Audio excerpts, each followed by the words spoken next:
bribe him with McDonald's and saying, look, just tell us you were there.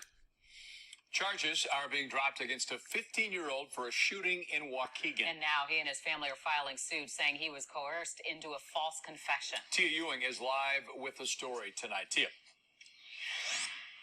Well, Corey and Dawn, not just coerced into a confession, but also charged with attempted murder. But then he proved when this crime occurred, he was actually playing basketball at his high school game. I was scared.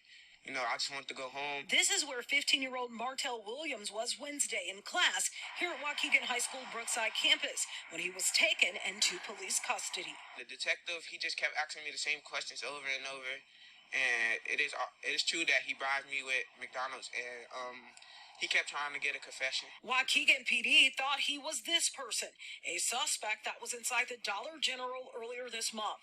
It's believed this male was trying to steal when an employee stepped in to stop him and was shot in the face. But it turns out Williams was not their suspect. On the day of the crime, he was playing basketball nearly 20 miles away in Lincolnshire. Nowhere near the dollar store. The 15-year-old was charged with attempted murder and aggravated battery. Waukegan police say they dropped the charges and the city is reviewing the case. The Williams family says that's not good enough and they hired a lawyer. Taken out of school, the principal of the school doesn't even contact his mother. Waukegan Community School District number 60 referred us to the school's policy on student arrest and says they are reviewing the incident, including information provided by police to staff at the time of the arrest and actions taken by staff. Martell's mother says those steps don't go far enough. I'm just scared for my son, and it's wrong. Well, the family wants the Waukegan Police Department to apologize as well as look into retraining their detectives. They also want the principal of the high school to answer as to why Martell's parents were never called. Live in Waukegan tonight, Tia Ewing, Fox 32, Chicago. Okay, before I go ahead and give my commentary about this, let me give a shout out to Tawana for posting this story into the Discord. And let me just say this. This boy is extremely lucky and very smart not to get to not fall for the trap that they were setting. So what you heard right there is that they were looking for a man, and it was a black man.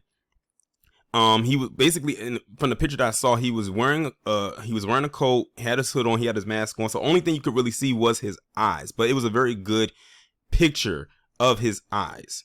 To the point where like you probably wouldn't find anyone else like that with those eyes. And they said he shot someone in a store, or someone who worked in the store, in the face, and they showed the picture of the person who was shot, and it was like, that was a brutal picture to look at, even with the bandages on. And that person is lucky to be alive because, they got shot in the face. And they said that they were looking for this person. So they did the typical all black people look alike deal. And I hate that they do that, and said, hey, we're going to go ahead and we're going to arrest this guy. He's not the one we're looking for, but we're going to say that he did it. All we got to do is ask him this, that, and that, and maybe, bribe him with McDonald's. Now, keep in mind, I just did a video about McDonald's.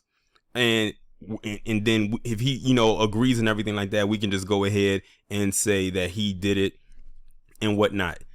This happens so much with so many young teens, especially a lot of young black male teenagers, where they have not done anything wrong. They don't have a smudge up to their name, not even a hint of anything on their record that could further incriminate them in the future.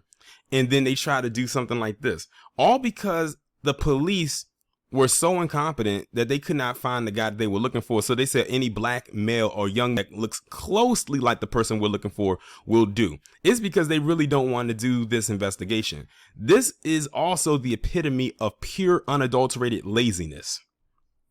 And like I said, this happens more often than you think. But then again, maybe many of you are well aware that this happens more often than, than not. And then let's get on to the discussion of the principal. They said the principal basically released him from school and didn't even notify his parents that he was released from school, or why he did it, or why she or whoever it was, why they did it. Because I don't know if it's a man or a woman. They didn't specify the identity of the principal.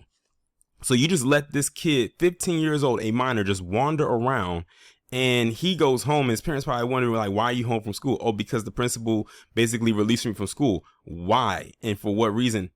And he probably doesn't even know. So now you have the issue with the principal on your hands. Like, and that's another thing that happens a lot, is you have a lot of these people who are teachers and principals in place of authority with these children in school, and they are not informing the parents of what it is that they're doing. Keep in mind, these, like, you know, these are the same type of principals and administrators who allow the teachings of certain things, I'm not going to say on here, to be allowed in class, and they don't tell the parents what they're doing. I think that's a huge violation right there. And the principal definitely should be removed from their position. At least then they'll be able to tell him or her that we're removing you, and, you know, maybe, hopefully, possibly they don't work anywhere else in the future as far as a principal's position goes. The same thing needs to happen to those cops that tried to coerce this boy into a confession of a crime that he didn't commit, and one that they know he didn't commit. They knew he wasn't the one they was looking for, but because they didn't want to look for the person and put in actual legwork and do a thorough investigation into the crime, they said any black male will do. Do y'all know how scary that is? I wonder how many young black males out there, young black men, you know, teenagers, have gotten hemmed up like this. Because this is not a one-off thing. This is not an isolated incident. This happens more often than people think. But I'm so glad that he did not fall for the banana in the tailpipe, because he could have been sitting in a cell somewhere, and his family may not have even known, because they probably didn't even contact his parents, just like the principal didn't. And who knows what could have happened to him. He would have had a record for something he didn't do. This also reminds me of this boy. This guy, this young man. Y'all know who this is, right? Kalief Browder. They tried to say that he stole, what was it, a laptop or something like that. And he didn't. They tried to they coerced him into a confession. Unfortunately, he fell for it, and his life became hell. From then on, his life was never the same. Like, man, his story will bring tears to even the most hardcore person's eyes. It's a very sad story. Like, everything from that day forward never was the same for him. And unfortunately, you know, he ended up taking his own life because it was just too much to deal with. Even after he was released from prison, when he wasn't supposed to be in Rikers. So when I think about the story that they just talked about or just played, I think of Kalief Browder, because his story is infamous for that situation. And again, here we have another young black male. This time he was, you know, it was in New York. It was hard watching that, you know, I think they did a documentary about him. It was hard watching the surveillance footage of him literally fighting for his life inside of a hardcore prison that he shouldn't have been at. Like, literally, he was getting into fights with these hardened criminals almost every single day over a laptop that he didn't steal. Like, it's just crazy. But I'm glad that the other young man, I'm glad that he's okay. Everything is not, on the up and up, because they was about to try. Sorry about that. I had to cut it off right quick because it was a little distraction. But anyway, they was about to hit that boy with a 2nd-degree attempted murder charge. That would have been heavy to put on a record for someone that did not deserve it. And good luck of them trying to get it off, even if he wasn't the one, that clearly did it. And like I said, they knew he didn't do it, but they just needed to pin it on somebody because they didn't want to do an investigation. In my eyes, that's what I gather from that.